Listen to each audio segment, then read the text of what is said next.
Alright, welcome fellow druids to another episode of Full Circle. I'm Chad, I'm your host. Cheddar Caveman on stuff. I haven't said that in a while, figured I'd throw it in there. Anyway, in this particular episode, what I want to talk about is a new release that dropped on Friday, Friday, February 9th, as of this recording, in 2018. And it's actually a minion release.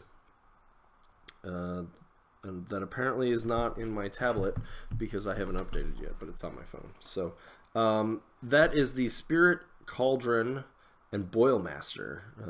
As I said, this is actually a minion unit, and we're going to get the full text here so that we can share all the goodies.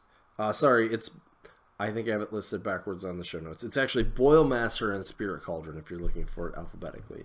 But on the card, the Spirit Cauldron's on the top, so it's a whole thing. Anyways, the Spirit Cauldron is speed 0, strength 0, mat 0, rat 0, it's defense 5, armor 18, command 10. It's construct, it's the officer of the unit, it has Pathfinder, and it's on a large base, and it has 10 damage boxes. And then the Boilmaster, who's a speed 5, strength 7, mat 5, rat 3, defense 12, armor 16, command 5, model with 5 wounds, has amphibious, tough is a medium-based model. And he has a 1-inch range, power and strength 12 cleaver. It's 5 points and its field loans 2. It plays for every every Hordes faction that is not Grimkin.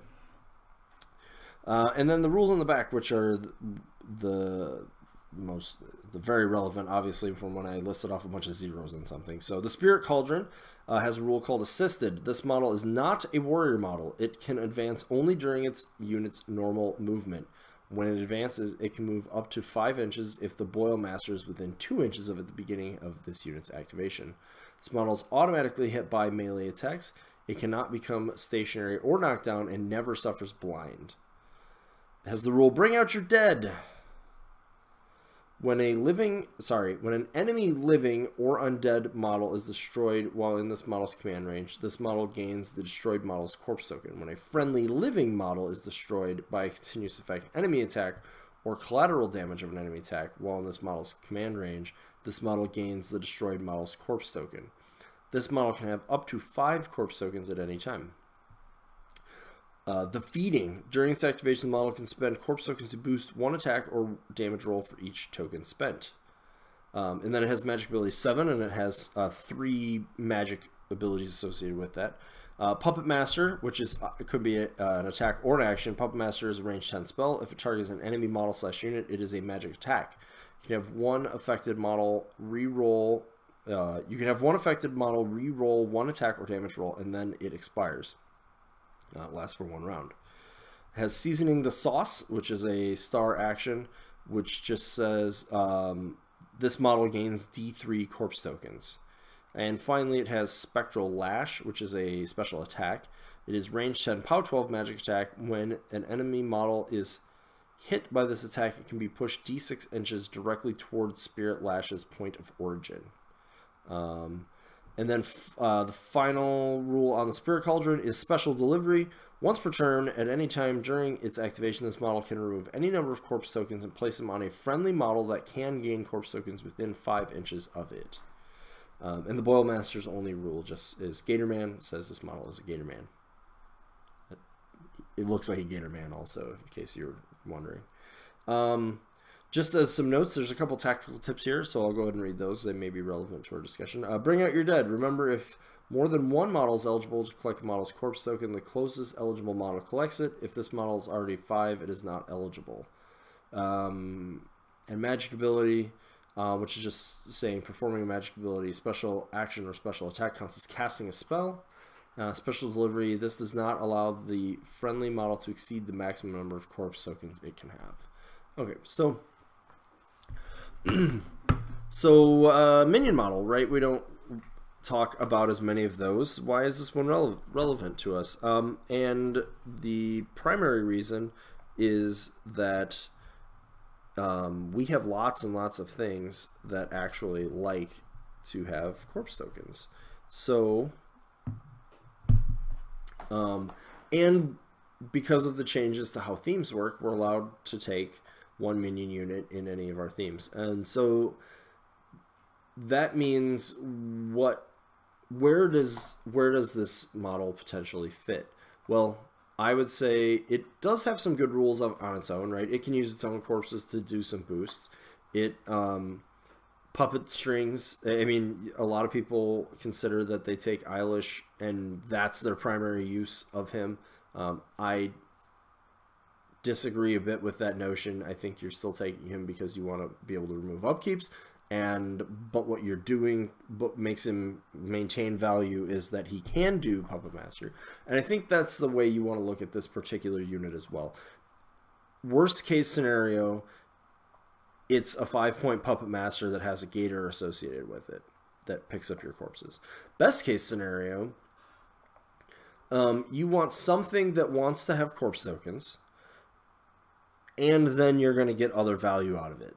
I think that's really its place. The fact that it has Spirit Lash and Puppet Master, I think you can justify that for 5 points you're always going to be getting something out of it, but I think really you want to have it be in a situation where you're going to actually get corpses. So where would you play it then? Devourer's Hostless, I think you could pretty safely slot one of these in just about any Devourer's Hostless that you play, and I don't think, and now granted at this time I got one over the weekend. I have not yet played any games with it. I would like to do some testing with it.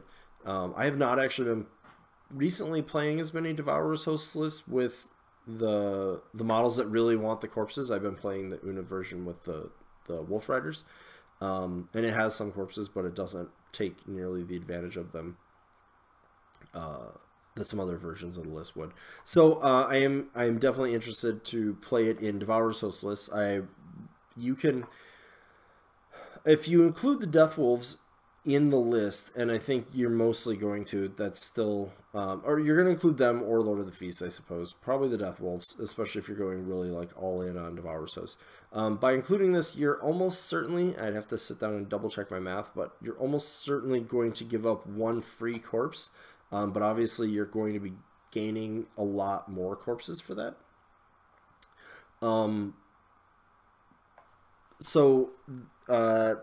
Any Devourer's Hostless with a significant number of models with Heart Eater. The Death Wolves, Tharn Ravagers, potentially Blood Pack, although I still think that we're probably a little ways off from them being a really viable, overall viable option. I could be wrong. I have not play tested them. Right now they don't terribly excite me. Lord of the Feast, Chromac 2 are notable corpse users. I can't think of any minion solos that really care about corpses. I may have to go double check that, but yeah, I can't really think of that. Theoretically, you could include this in a Wild Hunt list where you bring the Death Wolf, so you don't normally get corpse tokens. Normally in that theme, you don't get corpse tokens, and so now that's a way that you could give those models corpse tokens. That said, I would definitely be cautious when testing that. You need to make sure that you're getting your 5 points of value out of this over something else you might take. You might actually get that in a list with them, but do keep in mind you can only put the corpses on a single model at any time that you get. So it could definitely be valuable, but make sure that you're getting, don't be like, well, I have the Death Wolf, so I need this 5-point model that goes with them. Because now you've taken your unit that costs 9 points and made it cost 14. Granted, like I said, you are getting other benefits out of it, but make sure that one of those is really going to work. The other thing is it can give itself a certain number of corpse tokens, and I think there's going to be some turns that you'll do that. But I'm a little hesitant, or I'm a little unsure how it's going to play if it needs to do that turn over turn to really be getting its value, right? So on the first turn, it's almost always going to do it because it's only going to move 5 inches up the table. But it's the turns after that, possibly even after the second turn, depending on the list you're playing, where you're going to have to ask yourself if if it's able to get to a relevant spot to pick up corpses for you, or if it's able to get somewhere where it's using either of its other two abilities in a relevant way. Because if it's not, you know, it's great that it has this corpse rule, but if it can't actually give them out, it's going to be potentially problematic, right? And it does say only within 5 inches of it, so it's really pretty probable, or certainly possible, that a lot of your like Ravagers and Deathwolves even like Chromac 2 could outpace the model. So definitely be considering that when you're thinking about how you're going to build your list and how you're going to play your list with it. As that's certainly a concern that I immediately have when looking at it. I just want to double check something with it while we're with the assisted rule.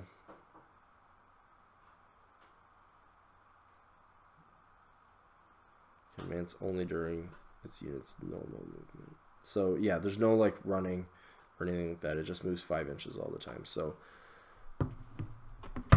you know, you're going to start at 7, it's going to be at 12, then it's going to be at 17. And I suppose from there you can probably affect a solid amount of the board. That should hopefully be the situation.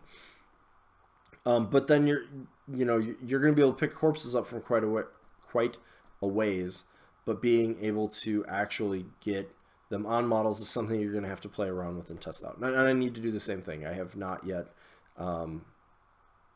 tested any lists with the models in it yet. That said, the upside of this is one of the things with the models with Heart Eater on them, one of the negatives is if you put corpses on something and it dies, it's kind of a waste. And if you and then later, so like you kind of want to be able to pick a little bit like a model that can get corpses. So like the Tharn Ravager Chieftain, for example, who's the leader of that unit, you pretty much aren't, if you have Deathwolves in your list, and even if you don't, you're pretty likely not going to want to put corpses on that guy because he A, becomes a target for spells, and B, there's no guarantee he'll ever get to use them, right? So that's kind of why the Deathwolves get included a lot, or Lord of the Feast. Both of them have the ability to survive late enough into the game. Or possibly if you played Chromac 2 in Devourer's Host, you could do the same thing. You play like 30 points of infantry, and then get him corpses. He's probably going to be able to like maintain those because he's your caster. You have to keep him safe. He's pretty defensive anyways, and so you've got stuff going for you there. But for something like, you know, I played 3 corpses on my Tharn Ravager Whitemane with Una because there's really no better target for them in that particular list with the theme benefits. And I certainly get use out of them some games, and some games he dies because I have to put him somewhere to protect something, or that's the model my opponent's honed in on, or, you know, he charged something and maybe he does get to use them, but he doesn't gain them back or whatever. So sometimes that's just what happens with him, and those corpses then kind of go for naught. If we're talking about like hashtag Kruger Hill, which you could play with this model by just shuffling a few things around, or there's like basically anything where you only take your War Beast points worth, you can get this guy in the Deathwolves in and have like 1 point of wiggle room. In any list that you do something like that, you're going to what do I want to say? The situation you're going to find yourself in is you don't want to put corpses on anything but the Deathwolves because they can use them to survive if they need to, and as long as they do survive, they're going to get up the table. And in fact, them even having the corpses will often disincentivize people from attacking them because they feel like it won't do them any good. They might as well attack something else. But you're going to end up in this place where like a Ravager gets to a good position where it can actually do a pretty significant amount of damage, but it only is going to have its one attack. Well, now you could put, you can get 3 corpses onto that model on the right turn, and now you're going to be able to do more work with that one model. It's possibly going to be able to kill something it otherwise couldn't, right? Assume it can get the charge. And we're talking about like a Whitemane, the Shaman, really any of the Tharn. Assume it can get a charge. You're going to be able to get a boosted POW 13, assuming no, let's assume no buffs for the time being. It's going to be able to get a boosted POW 13. And then it can buy an attack, boost damage, and then it still can buy another attack, or it can buy 3 attacks, or you can boost the hit on the charge, buy an attack, boost the hit, or boost the damage again. It depends what you're going in on, right? If it's infantry, you can kind of guarantee that if you need to start like an overtake train, that you're not gonna, it's not guarantees the wrong word, but you can minimize the risk by having an extra corpse. Plus you might have Puppet Master.